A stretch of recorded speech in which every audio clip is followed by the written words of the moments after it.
ಎಲ್ಲರಿಗೂ ನಮಸ್ಕಾರ. ನಾನು ಮಂಜುಳಾ ಪ್ರಕಾಶ್. ನಾನು ವಾಂಗಿಬಾತು ಗೊಜ್ಜು ಮಾಡ್ತಾ ಇದ್ದೀನಿ.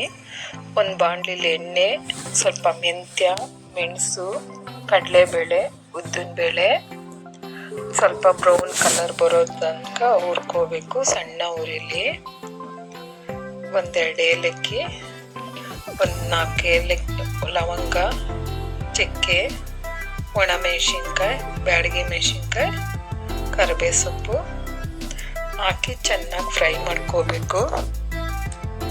ನಾವು ಚೆನ್ನಾಗಿ ಹುರಿದಷ್ಟು ಧನಿಯಾ, ಸ್ವಲ್ಪ ಧನಿಯಾ ಹಾಕೊಂಡು ಸ್ವಲ್ಪ ಜೀರಿಗೆ ಹಾಕೊಂಡು ಹುರ್ಕೋಬೇಕು. ಚೆನ್ನಾಗಿರುತ್ತೆ ಈ ಥರ ವಾಂಗಿಬಾತ್ ಪೌಡ್ರ್ ಮಾಡ್ಕೊಂಡು ಮನೇಲೇ ಮಾಡಿದ್ರೆ. ಸ್ವಲ್ಪ ಒಣ ಕೊಬ್ಬರಿ ತುರಿ ಮಾಡ್ಕೊಂಡಿದ್ದೀನಿ, ಸ್ವಲ್ಪ ಗಸಗಸೆ, ಸ್ವಲ್ಪ ಹಿಂಗು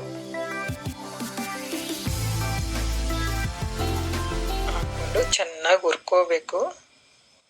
ಸೀದೋಗಬಾರ್ದು. ಸಣ್ಣ ಉರಿಲಿ ಎಷ್ಟು ಉರಿತೀವೋ ಅಷ್ಟು ಚೆನ್ನಾಗಿರುತ್ತೆ ಪೌಡರು.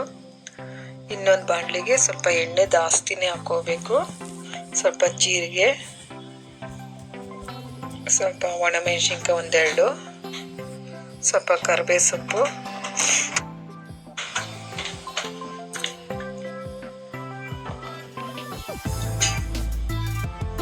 ಸ್ವಲ್ಪ ಗೋಡಂಬಿ,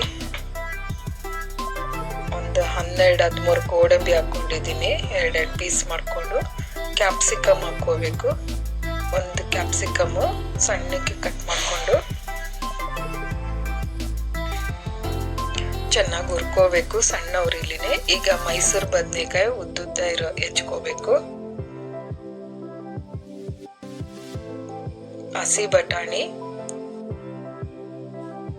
ಸ್ವಲ್ಪ ಚೆನ್ನಾಗಿರುತ್ತೆ ಈ ಥರ ವಾಂಗಿಬಾತ್ ಮಾಡಿದ್ರೆ. ಸ್ವಲ್ಪ ಹಿಂಗು. ನೀವು ಒಮ್ಮೆ ಮನೆಯಲ್ಲೇ ಮಾಡಿ ನೋಡಿ ಹೆಂಗ್ ಬಂದಿದೆ ಅಂತ ಕಮೆಂಟ್ ಬಾಕ್ಸಲ್ಲಿ ಹಾಕಿ. ಚೆನ್ನಾಗಿ ಎಣ್ಣೆಲೇ ಬೇಯ್ತಾ ಇದೆ, ಅದೆಲ್ಲ ಬೆಂದಿದೆಯಾ ಅಂತ ಸ್ವಲ್ಪ ನೋಡಿಕೊಂಡು ಸ್ವಲ್ಪ ಬೆಲ್ಲ ಹಾಕೋಬೇಕು. ಅನ್ನನ ಫಸ್ಟೇ ಮಾಡಿ ಆರಕ್ಕೆ ಹಾಕಿದ್ದೀನಿ. ಸ್ವಲ್ಪ ಹುಣಸೆ ರಸ, ಅನ್ನನ ಸ್ವಲ್ಪ ತಣ್ಣಗೆ ಆದರೆ ಉದುರು ಬರುತ್ತೆ ಅನ್ನ. ಉಪ್ಪು, ಸ್ವಲ್ಪ ಹೊತ್ತು ಸಣ್ಣ ಉರಿಲಿ ಮುಚ್ಚಿಟ್ಕೋಬೇಕು. ಪುಡಿ ಮಾಡ್ಕೊಂಡಿರೋದು, ಹುರಿದು ಪುಡಿ ಮಾಡ್ಕೊಂಡಿರೋದು ವಾಂಗಿಬಾತ್ ಪೌಡ್ರು. ತುಂಬ ಟೇಸ್ಟ್ ಆಗಿರುತ್ತೆ ಈ ಥರ ವಾಂಗಿಬಾತ್ ಮಾಡಿದ್ರೆ.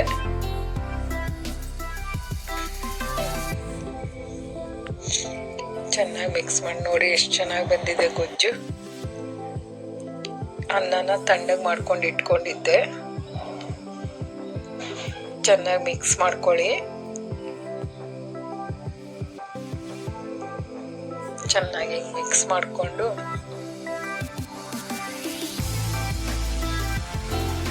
ನೋಡಿ ಎಷ್ಟು ಚೆನ್ನಾಗಿ ಬಂದಿದೆ ವಾಂಗಿಬಾತು. ಈ ಥರ ಮನೇಲೇ ಪೌಡ್ರ್ ಮಾಡ್ಕೊಂಡು ಮಾಡಿದ್ರೆ ತುಂಬ ಚೆನ್ನಾಗಿರುತ್ತೆ.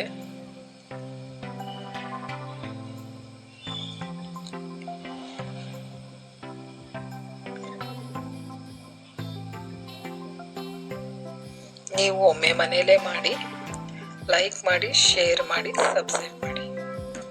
ನಮಸ್ಕಾರ.